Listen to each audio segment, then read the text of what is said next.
Feliz Navidad. Why did you choose to record this track? What a great track. And you know what? I didn't know this one very well. One of my colleagues, very close colleagues, in fact, at SONY suggested this track. And I went to check it out. And it's very, very, I mean, it's upbeat, it's happy. You know, I feel like it's, and immediately I thought, wow, that's an unusual suggestion. But then once you get inside it, actually there's real weight and pathos to it. If you just take it away and just look at the, in a kind of Schenkerian analysis, excuse me. But if you just,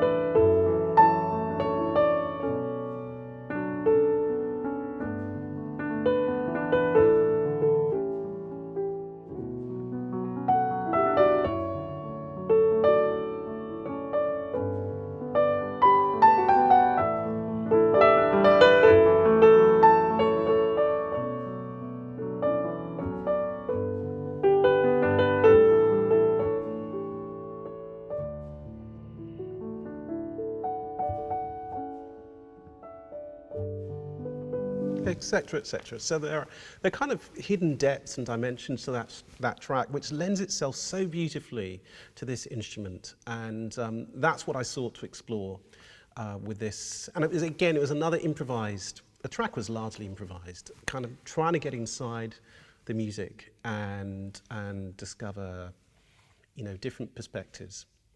And I had so much fun with this particular track. I really, really enjoyed doing it. Yeah, I mean, it's interesting because it's such like a kind of celebratory track, but you chose to slow it right down.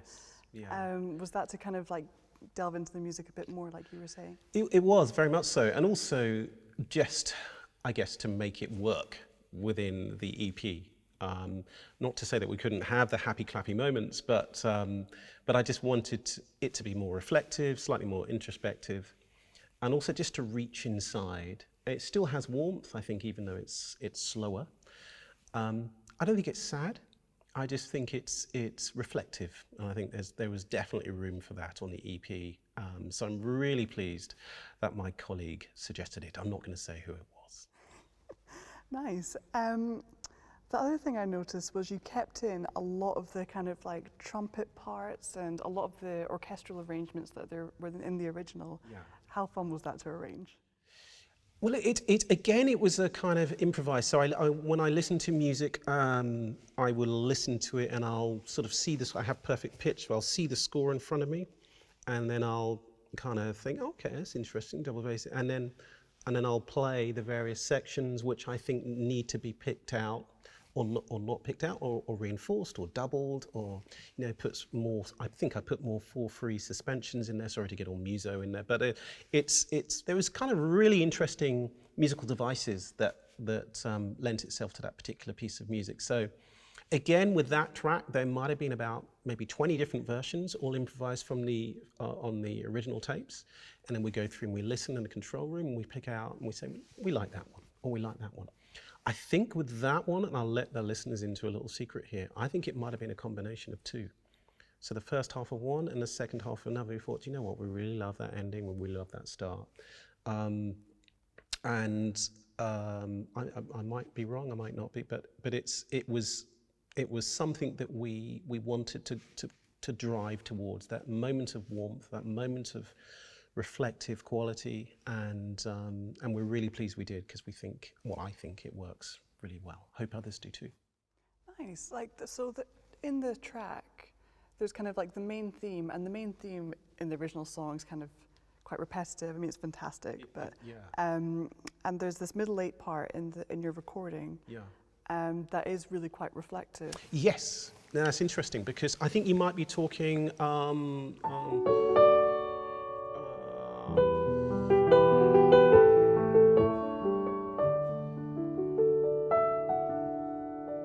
The bit that goes.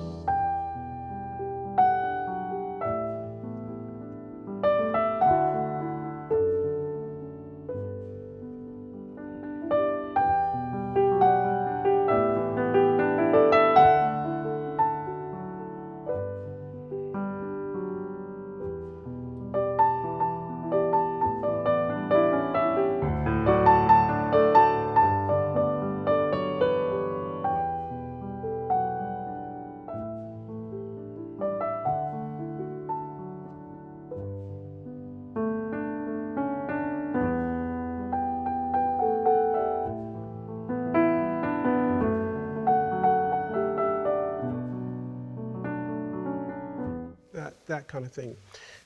For that particular section, that was a new bit. That's not in the original song.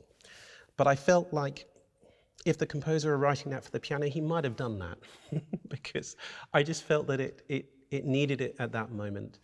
It didn't feel like it jarred. And it made it just actually a little bit more classical as well. And so I enjoyed doing that and just making it work with the song. Those kind of question and answer moments as well, I think are really quite effective. Just bringing in some of those deeper, warmer tenor lines and then answering with the sopranos as well. And just really enjoying the polyphony in that piece was a real pleasure. Nice. I mean, you certainly put your stamp on it. Well, I like to think so. I like to think so. Were you really familiar with the track before you recorded it? No, not at all. No. The first time was when those horns came glaring at me, and I had that moment of shock, and I thought, my gosh, I have to do something with this. But it wasn't like that at all. I listened and I listened, and every time I heard it, I heard different layers, different dimensions, and different possibilities. Nice. Yeah. Do you have any other thoughts or reflections of recording the piece? Just that I hope that people who like the original like that one too, and don't feel like I've completely ruined it beyond all. But yeah, it's such a joy to be able to get to do these things, to reimagine pieces of music which are already wonderful in themselves, but just to bring something of myself to these tracks is a real privilege.